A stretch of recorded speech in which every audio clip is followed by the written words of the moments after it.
اور جو ہماری اصل چاہت ہے اس سے تم بخوبی واقف ہو۔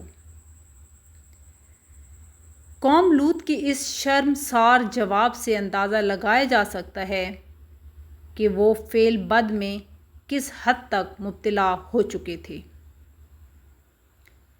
جب حضرت لوط علیہ السلام کی قوم ان کے گھر کی طرف دوڑتی ہوئی آئی تو حضرت لوط نے گھر کے دروازے بند کر دیے اور ان نوجوانوں کو ایک کمرے میں چھپا دیا۔ ان بدکار لوگوں نے آپ کے گھر کا گھیراؤ کیا ہوا تھا اور ان میں سے کچھ گھر کی دیوار پر بھی چڑھنے کی کوشش کر رہے تھے۔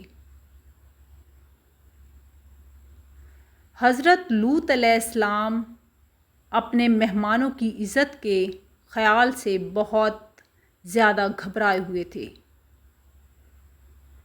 فرشتے یہ سب منظر دیکھ رہے تھے۔ جب انہوں نے حضرت لوط علیہ السلام کی بے بسی اور پریشانی کا یہ عالم دیکھا تو حقیقت سے پردہ اٹھاتے ہوئے یوں فرمایا: اے لوط علیہ السلام، ہم تمہارے رب کے بھیجے ہوئے فرشتے ہیں، یہ لوگ ہرگز تم تک نہیں پہنچ سکیں گے۔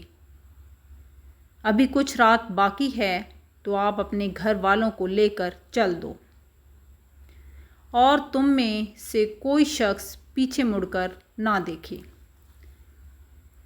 اہل سدوم حضرت لوط علیہ السلام کے گھر کا دروازہ توڑنے پر بضد تھے کہ حضرت جبرائیل علیہ السلام نے گھر سے باہر نکل کر اپنے پر کا ایک کونا انہیں مارا، جس سے ان کی آنکھوں کے ڈیلے باہر نکل آئے اور بصارت زائل ہو گئی۔ یہ خاص عذاب ان لوگوں کو پہنچا جو حضرت لوط علیہ السلام کے پاس بدنیتی سے آئے تھے۔ حضرت لوط علیہ السلام حقیقت حال جان کر مطمئن ہو گئے اور اپنے گھر والوں کے ساتھ رات کو ہی نکل کھڑے ہوئے، لیکن پھر بھی ان کی بیوی ان کے ساتھ تھی، لیکن کچھ دور جا کر وہ واپس اپنی قوم کی طرف پلٹ گئی اور قوم کے ساتھ جہنم واصل ہو گئی۔ صبح کا آغاز ہوا تو اللہ کے حکم سے حضرت جبرائیل علیہ السلام نے بستی کو اوپر سے اکھاڑ دیا اور پھر اپنے بازو پر رکھ کر آسمان پر چڑھ گئے، یہاں تک کہ آسمان والوں نے بستی کے کتے کے بھونکنے اور مرغیوں کے بولنے کی آوازیں سنیں۔ پھر اس بستی کو زمین پر دے مارا، جس کے بعد ان پر پتھروں کی بارش ہوئی۔ ہر پتھر پر مرنے والے کا نام لکھا ہوا تھا۔ جب یہ پتھر ان کو لگتے تو ان کے سر پاش پاش ہو جاتے۔ صبح سویرے شروع ہونے والا یہ عذاب اشراق تک پوری بستی کو نیست و نابود کر چکا تھا۔ قوم لوط کی اس خوبصورت بستیوں کو اللہ نے ایک انتہائی بدبودار اور سیاہ جیل میں تبدیل کر دیا تھا، جس کے پانی سے رہتی دنیا تک کوئی فائدہ نہیں اٹھایا جا سکتا۔ سمندر کے اس حصے میں کوئی جاندار، مچھلی، مینڈک وغیرہ زندہ نہیں رہ سکتے، اس لیے اسے ڈیڈ سی یعنی بحر مردار کہا جاتا ہے، جو اسرائیل اور اردن کے درمیان واقع ہے۔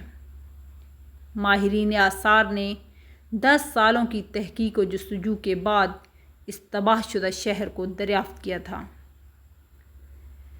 تحقیقات سے پتہ چلا تھا کہ اس شہر میں زندگی بالکل ختم ہو چکی ہے۔ شہر کے راستے اور کھنڈرات کو دیکھ کر آرکیالوجسٹ نے یہ اندازہ لگایا کہ جب یہ شہر تباہ ہوا تو اس وقت لوگ روزمرہ کے معاملات اور کاموں میں مشغول تھے اور یہاں زندگی اچانک ختم ہو گئی تھی۔ اہل سدوم جنہیں پتھر بنا دیا گیا تھا، ان کے بت ابھی تک بحیر مردار کے پاس موجود ہیں، جو لوگوں کے لیے ایک عبرت ہے۔ آج یورپی ممالک میں انسانی آزادی کے نام پر اس بدکاری کی اجازت دی جاتی ہے اور اس فاحش عمل کو باعث فخر سمجھا جاتا ہے۔ روایتوں کے مطابق ایک مرتبہ حضرت سلیمان علیہ السلام نے شیطان سے پوچھا کہ اللہ کے نزدیک سب سے بدترین عمل کیا ہے؟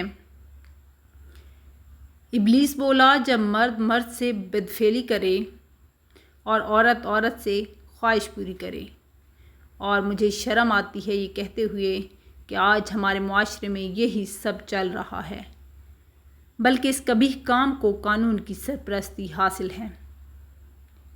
آخر میں دعا ہے کہ اللہ ہماری دنیاوی اور اخروی زندگی کو بہتر بنانے کی عقل و عمل عطا فرمائے۔